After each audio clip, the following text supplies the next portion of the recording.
My name is Frances Townsend, and I'm 22 years old. 2 weeks ago, I stood on a graduation stage in front of 3,000 people, while my parents, the same people who refused to pay for my education because I wasn't worth the investment, sat in the front row with their faces drained of all color. They came to watch my twin sister graduate. They had no idea I was even there. They certainly didn't know I'd be the one giving the keynote speech. But this story doesn't begin at graduation. It begins 4 years earlier, in my parents' living room, when my father looked me straight in the eyes and said something I will never forget. Before I continue, please take a moment to like and subscribe, but only if you truly enjoy this story. And let me know in the comments, where are you watching from, and what time is it there? Now let me take you back to that summer evening in 2021. The acceptance letters arrived on the same Tuesday afternoon in April. Victoria got into Whitmore University, a prestigious private school with a price tag of $65,000 a year. I got into Eastbrook State, a solid public university. $25,000 annually, still expensive but manageable. That evening, Dad called a family meeting in the living room. "We need to discuss finances," he said, settling into his leather armchair like a CEO addressing shareholders. Mom sat on the couch, hands folded.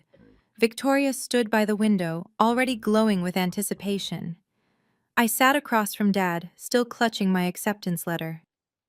"Victoria," Dad began, "we'll cover your full tuition at Whitmore. Room, board, everything." Victoria squealed. Mom smiled. Then Dad turned to me. "Frances, we've decided not to fund your education." The words didn't register at first. "I'm sorry?" "Victoria has leadership potential. She networks well. She'll marry well, build connections. It's an investment that makes sense." He paused, and what came next felt like a knife sliding between my ribs. "You're smart, Frances, but you're not special. There's no return on investment with you." I looked at Mom. She wouldn't meet my eyes. I looked at Victoria. She was already texting someone, probably sharing the good news about Whitmore. So I just figure it out myself? Dad shrugged. "You're resourceful. You'll manage." That night, I didn't cry. I'd cried enough over the years, over missed birthdays, hand-me-down gifts, being cropped out of family photos. Instead, I sat in my room and realized something that changed everything. To my parents, I wasn't their daughter. I was a bad investment. But what Dad didn't know, what nobody in this family knew, was that his decision would alter the course of my entire life. And 4 years later, he'd face the consequences in front of thousands. The thing is, this wasn't new. The favoritism had always been there, woven into the fabric of our family like an ugly pattern everyone pretended not to see.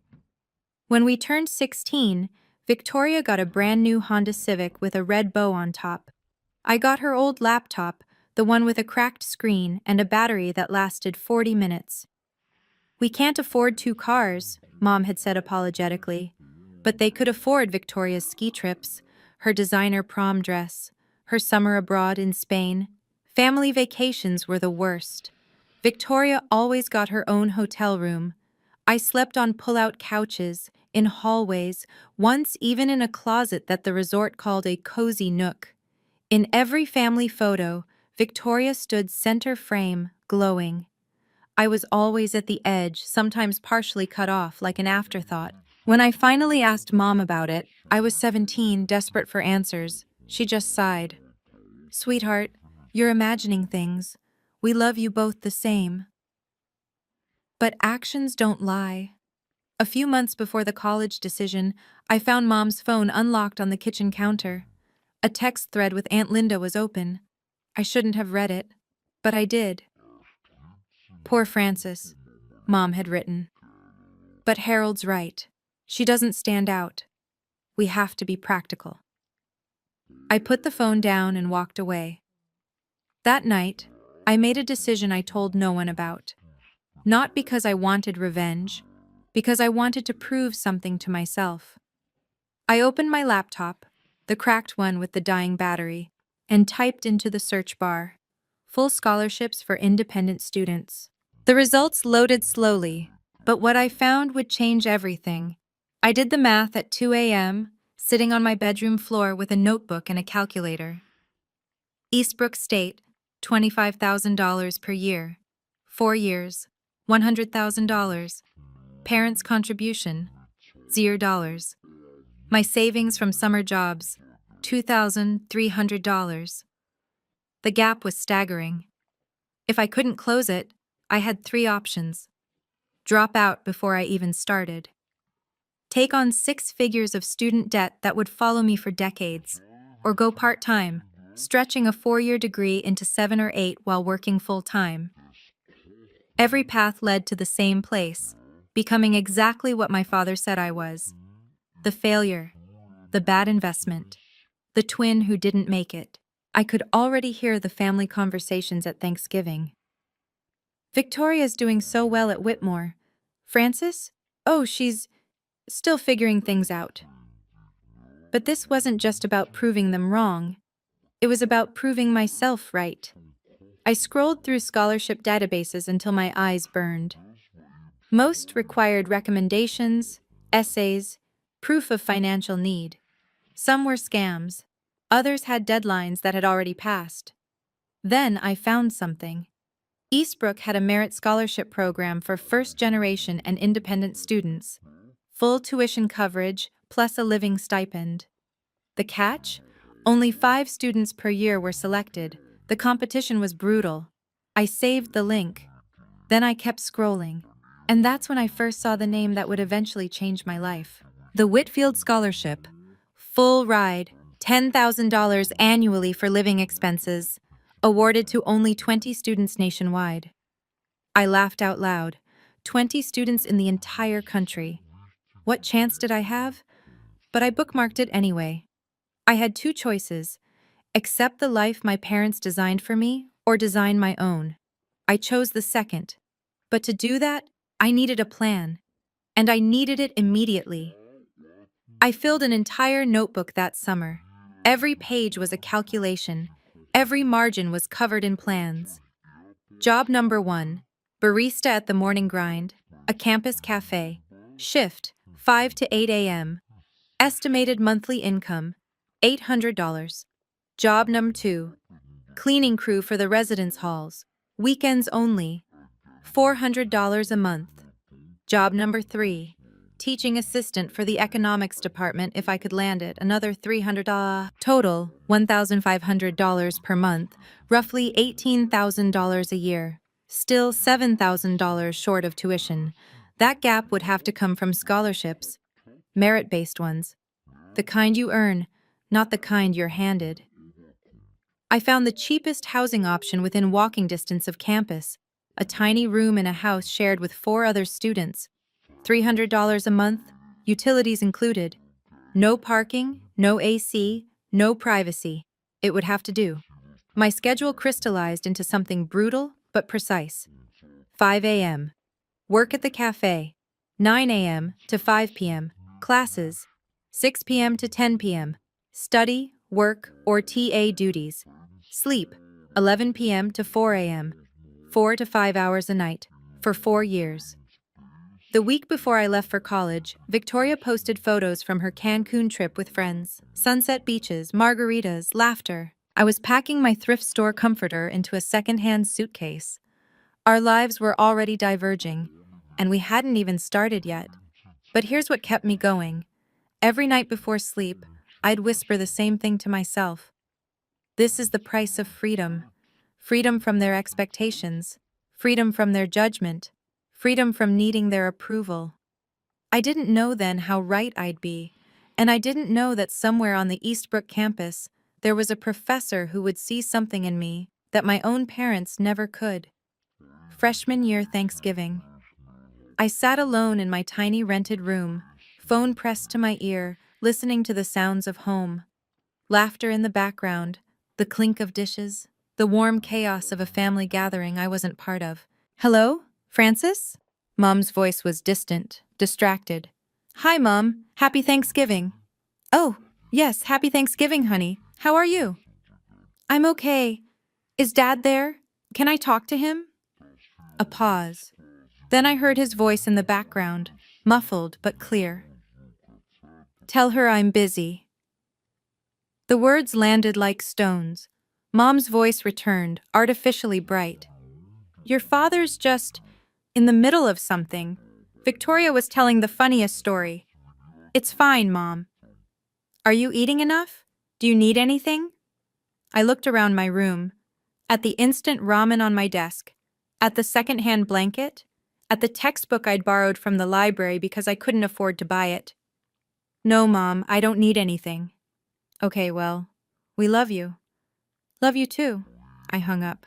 Then I opened Facebook. The first thing in my feed was a photo Victoria had just posted. Mom, Dad, and Victoria at the dining table, candles lit, turkey gleaming. The caption? Thankful for my amazing family. My amazing family. I zoomed in on the photo. 3 place settings, 3 chairs, not 4. They hadn't even set a place for me. I sat there for a long time, staring at that image. Something shifted inside me that night. The ache I'd carried for years, the longing for their approval, their attention, their love. It didn't disappear, but it changed. It hollowed out. And where the pain used to be, there was only quiet emptiness. Strangely, that emptiness gave me something the pain never had. Clarity. Second semester freshman year, Microeconomics 101. Dr. Margaret Smith was legendary at Eastbrook. 30 years of teaching, published in every major journal, terrifying reputation. Students whispered that she hadn't given an A in 5 years. I sat in the 3rd row, took meticulous notes, and turned in my first essay expecting a B- at best. The paper came back with 2 letters at the top, A+. Beneath the grade was a note in red ink. See me after class. My heart dropped. What did I do wrong? After the lecture, I approached her desk. Dr. Smith was already packing her bag, silver hair pulled back in a severe bun, reading glasses perched on her nose. Frances Townsend? Yes, ma'am. Sit down. I sat. She looked at me over her glasses. This essay is one of the best pieces of undergraduate writing I've seen in 20 years. Where did you study before this? Nowhere special. Public high school. Nothing advanced. And your family? Academics? I hesitated. My family doesn't support my education, financially or otherwise. The words came out before I could stop them. Dr. Smith set down her pen. Tell me more. So I did. For the first time, I told someone the whole story. The favoritism, the rejection, the 3 jobs, the 4 hours of sleep. All of it. When I finished, she was quiet for a long moment. Then she said something that changed my trajectory forever.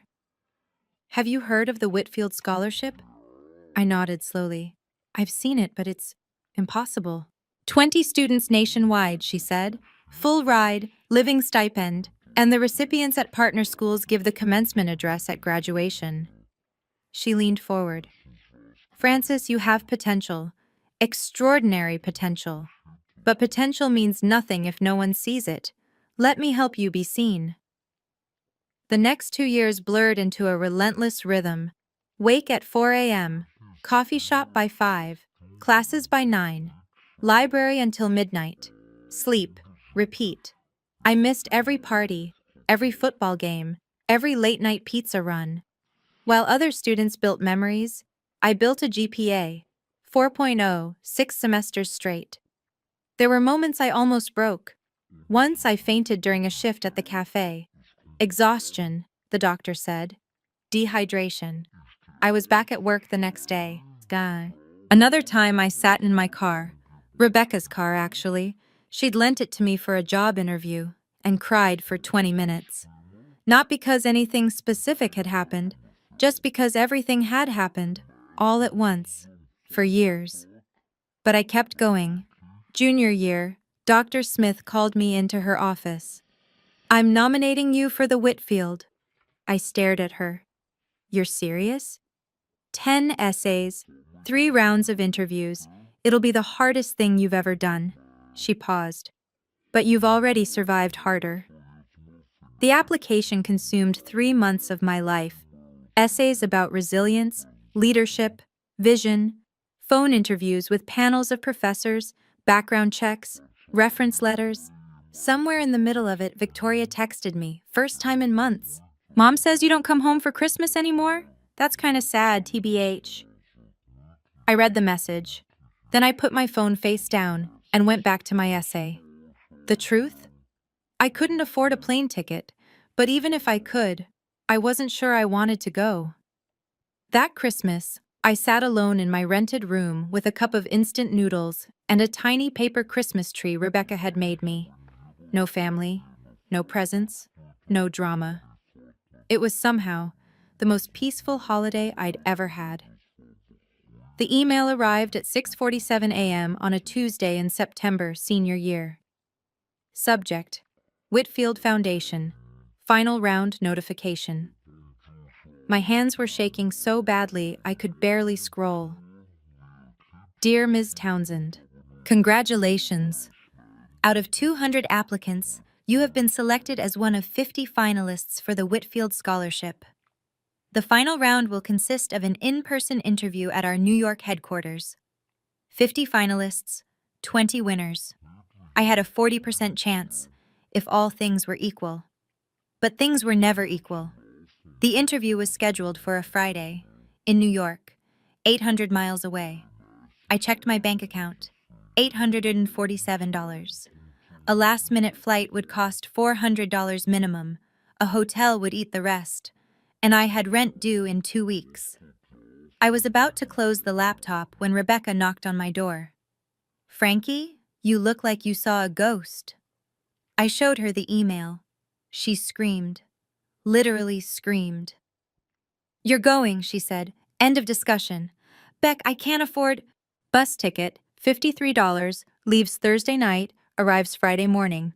I'll lend you the money. I can't ask you to...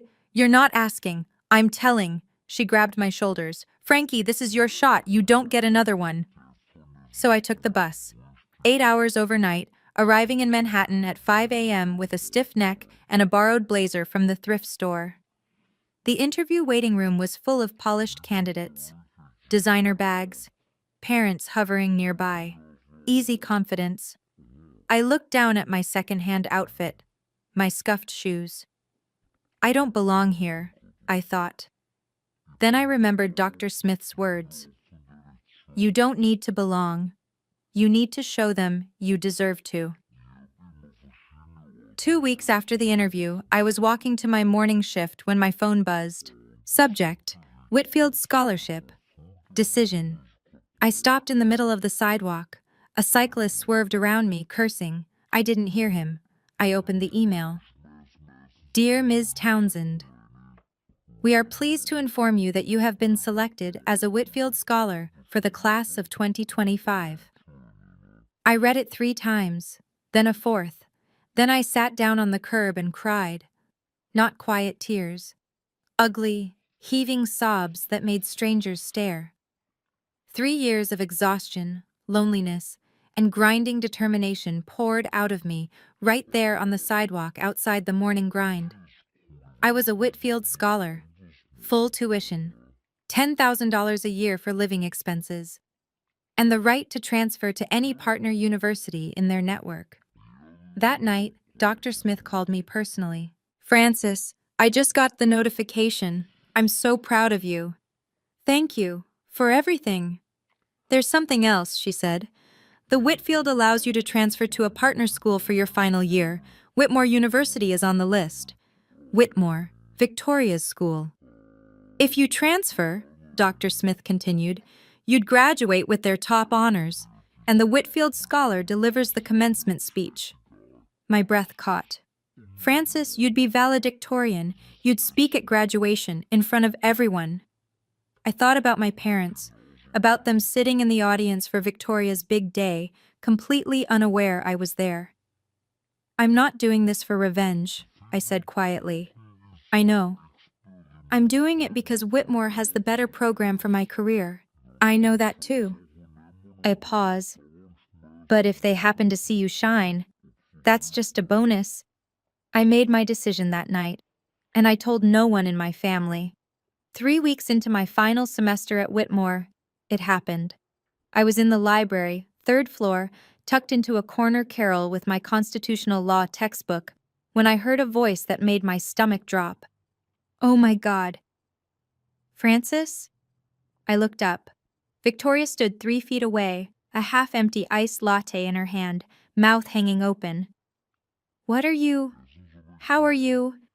She couldn't form a complete sentence. I closed my book calmly. Hi, Victoria. You go here? Since when? Mom and Dad didn't say. Mom and Dad don't know. She blinked.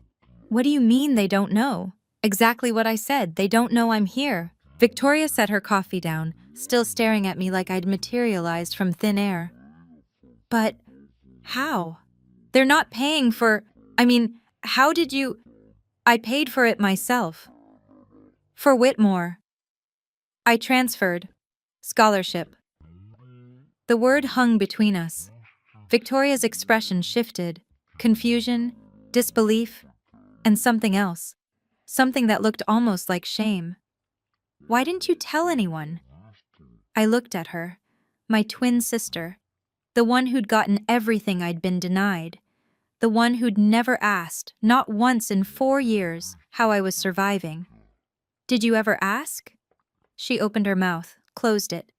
I gathered my books. I need to get to class. Francis, wait. She grabbed my arm. Do you hate us? The family? I looked at her hand on my sleeve, then at her face. No, I said quietly. You can't hate people you've stopped caring about. I pulled my arm free and walked away. That night, my phone lit up with missed calls. Mom, Dad, Victoria again. I silenced them all. Whatever was coming, it would happen on my terms, not theirs. Victoria called them immediately. I know because she told me later when everything was over. She's here, Victoria had said, barely through the door of her apartment. Francis is at Whitmore. She's been here since September. According to Victoria, the silence on the other end lasted a full 10 seconds. Then Dad's voice. That's impossible. She doesn't have the money. She said scholarship. What scholarship? She's not scholarship material. Dad, I saw her in the library. I'll handle this. Dad called me the next morning. First time he'd dialed my number in 3 years. Francis, we need to talk. About what? Victoria says you're at Whitmore. You transferred without telling us? I didn't think you'd care. A pause. Of course I care. You're my daughter. Am I? The words came out flat, not bitter, just factual. You told me I wasn't worth the investment. Remember that?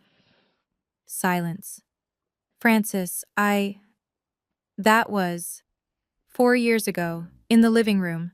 You said I wasn't special, that there was no return on investment with me. I don't remember saying... I do. More silence. Then... We should discuss this in person, at graduation. We're coming for Victoria's ceremony and... I know. You know? I'll see you there, Dad. I hung up. He didn't call back. That night, I sat in my small apartment, the one I'd paid for myself with money I'd earned, and thought about that conversation. He didn't remember, or he chose not to remember. Either way, he'd never actually seen me. Not really. But in 3 months he would. And when that moment came, it wouldn't be because I forced him to look. It would be because he couldn't look away. The weeks before graduation became a strange kind of quiet. I knew they were coming. Mom, Dad, Victoria, the whole perfect family unit, descending on campus to celebrate Victoria's big achievement. They'd booked a hotel, planned a dinner, ordered flowers. For her. They still didn't know the full picture. Victoria had told them I was at Whitmore, but she didn't know about the Whitfield. She didn't know about the valedictorian honor. She didn't know I'd been asked to deliver the commencement address. Dr. Smith called to check in. She'd made the trip to watch. Do you want me to notify your family about the speech? No. Francis, I want them to hear it when everyone else does. She was quiet for a moment. This isn't about making them feel bad? No, I said honestly. It's about telling my truth. If they happen to be in the audience, that's their business. Rebecca drove up for the ceremony. She helped me pick out a dress. The first new piece of clothing I'd bought in 2 years that wasn't from a thrift store. Navy blue, simple, elegant. You look like a CEO, she said. I feel like I'm going to throw up. Same thing, probably. The night before graduation, I couldn't sleep. Not from nerves, not exactly. I kept wondering, what would I feel when I saw them? Would the old pain come rushing back? Would I want them to hurt the way I'd hurt? I stared at the ceiling until 3 a.m. searching for answers. What I found surprised me. I didn't want revenge. I didn't want them to suffer. I just wanted to be free. And tomorrow, one way or another, I would be. Hey, I want to pause here for a second. If you've ever been underestimated by your own family, if you know what it feels like to work twice as hard for half the recognition, type "same" in the comments. I want to know how many of us have been through this. And if you're enjoying the story so far, hit that like button. It really helps. Now, back to graduation morning. May 17th. Bright sun. Perfect blue sky. The kind of weather that felt almost ironic. Whitmore's stadium seated 3,000. By 9 a.m., it was nearly full, families pouring through the gates, flowers and balloons everywhere, the hum of excited conversation filling the air. I arrived early, slipping in through the faculty entrance. My regalia was different from the other graduates. Standard black gown, yes, but across my shoulders lay the gold sash of valedictorian. Pinned to my chest was the Whitfield Scholar Medallion, its bronze surface catching the morning light. I took my seat in the VIP section at the front of the stage area, reserved for honors students, for speakers. 20 feet away, in the general graduate section, Victoria was taking selfies with her friends. She hadn't seen me yet. And in the front row of the audience, dead center, best seats in the house, sat my parents. Dad wore his navy suit, the one he saved for important occasions. Mom had on a cream-colored dress, a massive bouquet of roses in her lap. Between them sat an empty chair, probably reserved for coats and purses. Not for me. Never for me. Dad was fiddling with his camera, adjusting settings, preparing to capture Victoria's moment. Mom was smiling, waving at someone across the aisle. They looked so happy, so proud. They had no idea. The university president approached the podium. The crowd hushed. Ladies and gentlemen, welcome to Whitmore University's class of 2025 commencement ceremony. Applause. Cheers. I sat perfectly still, hands folded in my lap. In a few minutes, they would call my name, and everything would change. I looked once more at my parents, at their expectant faces, their cameras ready for Victoria's shining moment. Soon, I thought. Soon, you'll finally see me. The ceremony proceeded in waves. Welcome address, acknowledgements, honorary degrees, the usual pageantry that stretches time like taffy. Then the university president returned to the podium. And now, it is my great honor to introduce this year's valedictorian and Whitfield Scholar. I felt my heart rate spike. A student who has demonstrated extraordinary resilience, academic excellence, and strength of character. In the audience, my mother leaned over to whisper something to my father. He nodded, adjusting his camera lens, pointed at Victoria. Please join me in welcoming Frances Townsend. For one suspended moment, nothing happened. Then I stood. 3,000 pairs of eyes turned toward me. I walked toward the podium, my heels clicking against the stage floor, the gold sash swaying with each step. The Whitfield medallion gleamed against my chest. And in the front row, I watched my parents' faces transform. Dad's hand froze on his camera. Mom's bouquet slipped sideways. Confusion first. Who is that? Then recognition. Wait, is that? Then shock. It can't be. Then nothing but pale, stricken silence. Victoria's head snapped toward the stage. Her jaw dropped. I saw her mouth my name. Francis?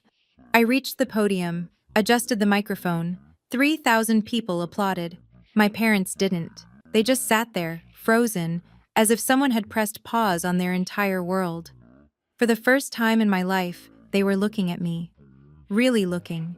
Not at Victoria, not through me. At me. I let the applause fade. Then I leaned into the microphone. Good morning, everyone. My voice was steady, calm. 4 years ago, I was told I wasn't worth the investment.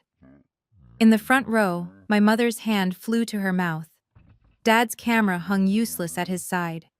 And I began to speak. I was told I didn't have what it takes. My voice carried across the stadium, amplified by the sound system, steady as a heartbeat.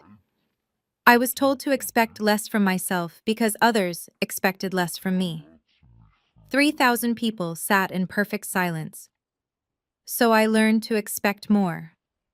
I spoke about the 3 jobs, the 4 hours of sleep, the instant ramen dinners, and the secondhand textbooks. I spoke about what it meant to build something from nothing, not because you wanted to prove anyone wrong, but because you needed to prove yourself right. I didn't name names. I didn't point fingers. I didn't need to. The greatest gift I received wasn't financial support or encouragement. It was the chance to discover who I am without anyone's validation. In the front row, my mother was crying. Not the proud, joyful tears of a graduation ceremony, something raw, something that looked like grief. My father sat motionless, staring at the podium like he was seeing a stranger. Maybe he was. To anyone who has ever been told you're not enough, I paused, letting the words settle. You are. You always have been. I looked out at the sea of faces, at the other graduates who'd struggled, at the parents who'd sacrificed, at the friends who'd believed, and yes, at my own family, sitting in the front row like statues. I am not here because someone believed in me. I am here because I learned to believe in myself. The applause that followed was thunderous. People rose to their feet. Standing ovation. 3,000 people cheering for a girl they'd never met. I stepped back from the podium, and as I descended the stage, I saw James Whitfield III waiting at the bottom. But he wasn't the only one. The reception area buzzed with champagne and congratulations. I was shaking hands with the dean when I saw them approaching. My parents, moving through the crowd like they were wading through water. Dad reached me first. Francis, his voice was hoarse. Why didn't you tell us? I accepted a glass of sparkling water from a passing server, took a sip. Did you ever ask? He opened his mouth, closed it. Mom arrived beside him, mascara streaked down her cheeks. Baby, I'm so sorry, we didn't know. So sorry. You knew. I kept my voice even. You chose not to see.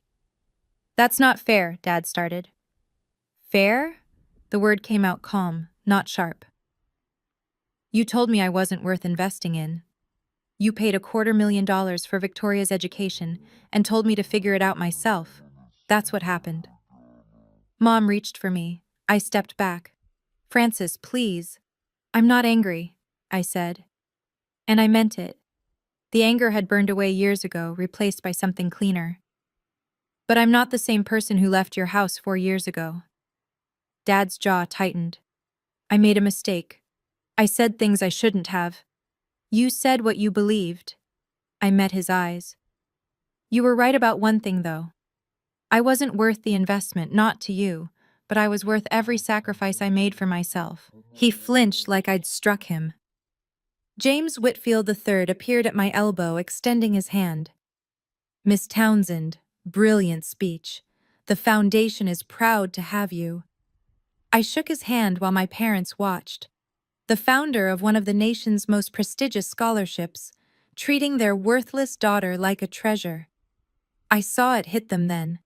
the full weight of what they'd missed, what they'd thrown away. After Mr. Whitfield moved on, I turned back to my parents. They looked smaller somehow, diminished. "I'm not going to pretend everything's fine," I said, "because it's not." "Francis, please," Mom whispered. "Can we just talk? As a family?" "We are talking. I mean really talk. Come home for the summer, let us—" "No." The word was firm but not harsh. "I have a job in New York. I start in 2 weeks. I won't be coming home." Dad stepped forward. "You're cutting us off? Just like that?" "I'm setting boundaries." I kept my voice steady. "There's a difference." "What do you want from us?" His voice cracked. For the first time in my life, I saw my father look lost. "Tell me what you want, and I'll do it." I considered the question. Really considered it. "I don't want anything from you anymore. That's the point." I took a breath. "But if you want to talk, really talk, you can call me. I might answer, I might not. It depends on whether you're calling to apologize or to make yourself feel better." Mom was crying again. "We love you, Francis. We've always loved you." "Maybe," I said. "But love isn't just words, it's choices, and you made yours." Victoria appeared at the edge of our circle, hovering uncertainly. "Francis," she hesitated. "Congratulations." "Thank you." No hug, no tearful reconciliation, but no cruelty either. "I'll call you sometime," I told her. "If you want." She nodded, eyes wet. "I'd like that." I turned and walked away. Not running, not escaping, just moving forward. Dr. Smith was waiting by the exit, a quiet smile on her face. "You did well," she said. "I'm free," I replied. And for the first time in my life, I meant it. The ripples started before my parents even left campus. At the reception, I watched it happen. Watched the slow realization spread through the crowd of family, friends, and acquaintances. Mrs. Patterson from the country club approached my mother. "Diane, I didn't know Francis went to Whitmore. And Whitfield Scholar? You must be so proud." My mother's smile looked like it hurt. "Yes, we're very proud." "How on earth did you keep it a secret? If my daughter won that, I'd have it on billboards." My mother didn't have an answer. Over the following weeks, the questions multiplied. Dad's business partners asked about me. "Saw your daughter's speech online. Incredible story. You must have really pushed her to excel." He couldn't tell them the truth, that he'd done the opposite. Victoria called me 3 days after graduation. "Mom hasn't stopped crying. Dad barely talks. He just sits there." "I'm sorry to hear that." "Are you?" I thought about it. I don't want them to suffer, but I'm not responsible for their feelings. Silence on the line. "Francis, I'm sorry. I should have asked. I should have paid attention. I was so wrapped up in my own stuff and—" "I know. You knew I was oblivious? I knew you had no reason to notice." I paused. Neither of us chose the way they raised us, but we can choose what happens next. More silence. "Do you hate me?" "No." And I meant it. I don't have the energy to hate anyone. I just want to move forward. Can we maybe get coffee sometime? Start over?" I thought about my sister. About the girl who'd gotten everything and still ended up empty-handed in a different way. "Yeah," I said, "I'd like that," I said. 2 months after graduation, I stood in my new apartment in Manhattan. It was small, a studio really, one window overlooking a brick wall, kitchen the size of a closet. But it was mine.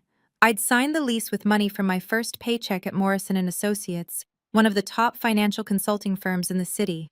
Entry-level position, long hours, steep learning curve. I'd never been happier. Dr. Smith called on a Saturday morning. "How's the big city treating you?" "Exhausting. Exciting. Everything they warned me about," she laughed. That sounds about right. I'm proud of you, Francis. I hope you know that. I do. Thank you for everything. Rebecca visited the following weekend. She walked into my studio, looked around, and declared it exactly as small and depressing as expected. Then she hugged me so hard I couldn't breathe. You did it, Frankie. You actually did it. One evening I found a letter in my mailbox. Handwritten. 3 pages. My mother's looping script.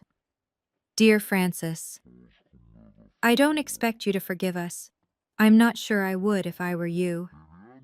She wrote about regret, about the 1,000 small ways she'd failed me, about watching me on that stage and realizing she'd been looking at a stranger who was also her daughter. I know I can't undo what happened, but I want you to know. I see you now. I see who you've become. And I am so sorry I didn't see you sooner. I read the letter twice, then I folded it carefully and put it in my desk drawer. I didn't reply. Not yet. Not because I was punishing her, but because I needed time to figure out what I wanted to say, if anything. For once, the choice was mine. Okay, we're almost at the end. But I have to ask, if you were in my shoes, would you forgive your parents? Comment yes if you'd forgive them. No if you wouldn't. Or maybe if, like me, you'd need time. And if you haven't subscribed yet, now's the time. We've got so many more stories like this one coming. All right, here's how it all ended. I used to think love was something you earned, that if I was smart enough, good enough, successful enough, my parents would finally see me, that their approval was a prize at the end of some invisible race. 4 years of struggle taught me something different. You can't make someone love you the right way. You can't earn what should have been given freely. And you can't spend your whole life waiting for people to notice your worth. At some point, you have to notice it yourself. I look at my life now, my apartment, my job, my friends who chose me, and I realize something. I built this, every piece of it, not out of anger, not out of spite, but out of necessity.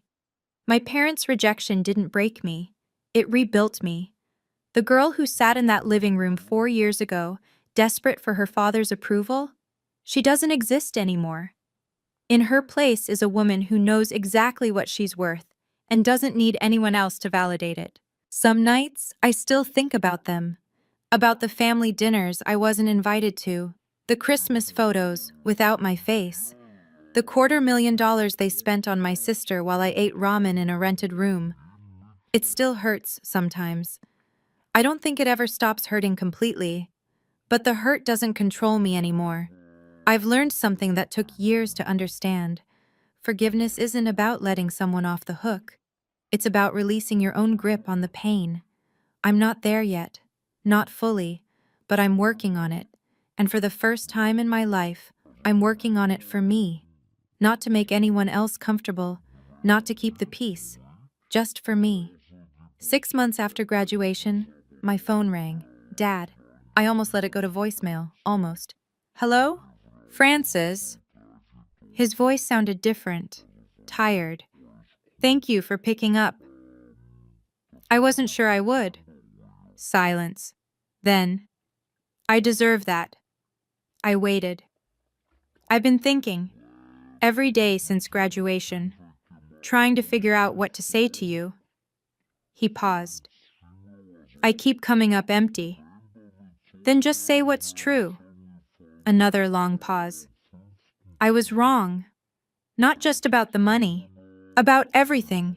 The way I treated you. The things I said. The years I didn't call, didn't ask, didn't... His voice cracked. I have no excuse. I was your father. And I failed you. I listened to him breathe on the other end of the line. I hear you, I said finally. That's all? What did you expect? I don't know. I thought maybe you'd tell me how to fix this. It's not my job to tell you how to fix what you broke. More silence. You're right. He sounded older than I'd ever heard him. You're absolutely right. But I took a breath. If you want to try, I'm willing to let you. You are?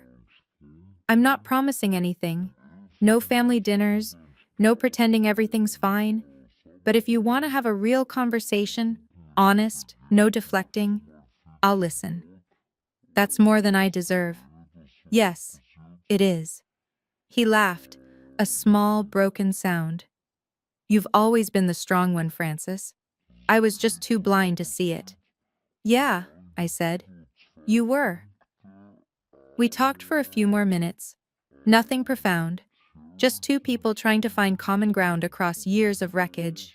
It wasn't forgiveness, but it was a start. It's been 2 years since graduation. I'm still in New York, still at Morrison and Associates, though I've been promoted twice. I'm starting my MBA at Columbia this fall, paid for by my company.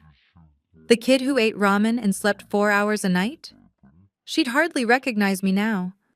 But I haven't forgotten her. I carry her with me every day. Victoria and I meet for coffee once a month. It's awkward sometimes. We're learning to be sisters as adults, which is strange because we never really were as kids. But she's trying. I can see that now. I'm sorry I didn't see it, she told me at our last coffee date. All those years, I was so focused on what I was getting, I never asked what you weren't. I know. How do you not hate me for that? Because you didn't create the system, you just benefited from it. My parents came to visit last month, first time in New York. It was uncomfortable, stilted. Dad spent half the time apologizing. Mom spent the other half crying. But they came. They showed up at my door, in my city, in the life I built without them. That meant something. I'm not ready to call us a family again. That word carries too much weight, too much history. But we're something, working on something. Last month, I wrote a check to Eastbrook State's scholarship fund. $10,000. Anonymous. For students without family financial support. Rebecca cried when I told her. Frankie, you're literally changing someone's life. Someone changed mine. I thought about Dr. Smith, about the coffee shop shifts at dawn, about the night I bookmarked the Whitfield Scholarship, never believing I'd actually win it, about how far I've come, and about how far I still want to go. If you're watching this and something in my story resonated with you, if you've ever been overlooked, underestimated, or told you weren't good enough by the people who were supposed to love you most, I want you to hear this. They were wrong. They were always wrong. Your worth is not determined by who sees it. It's not a number on a check or a seat at a table or a place in a photo. Your worth exists whether or not a single person on this planet acknowledges it. I spent 18 years of my life waiting for my parents to notice me. I spent 4 more proving that I didn't need them to. And you know what I finally learned? The approval I was chasing was never going to fill the hole inside me. Only I could do that. Some of you are estranged from your families. Some of you are still fighting for scraps of attention. Some of you are just starting to realize that the love you're getting isn't the love you deserve. Wherever you are in that journey, I want you to know it's okay to protect yourself. It's okay to set boundaries. It's okay to decide that you matter more than keeping the peace. And it's okay to forgive, but only when you're ready, not a moment before. You don't need your parents, your siblings, or anyone else to confirm what you already know. You are enough. You always have been. Take a look in the mirror and say it out loud. I am enough. That's the first step. The rest? That's up to you. But I believe in you. Because if a girl who is called not worth the investment can stand on a stage in front of 3,000 people as a Whitfield scholar, you can do anything. Thank you for staying until the end. If this story meant something to you, share it with someone who needs to hear it. And leave a comment. What part resonated with you the most? Don't forget to subscribe and hit the bell so you don't miss our next story. There are more family drama stories waiting for you in the description below. See you in the next one.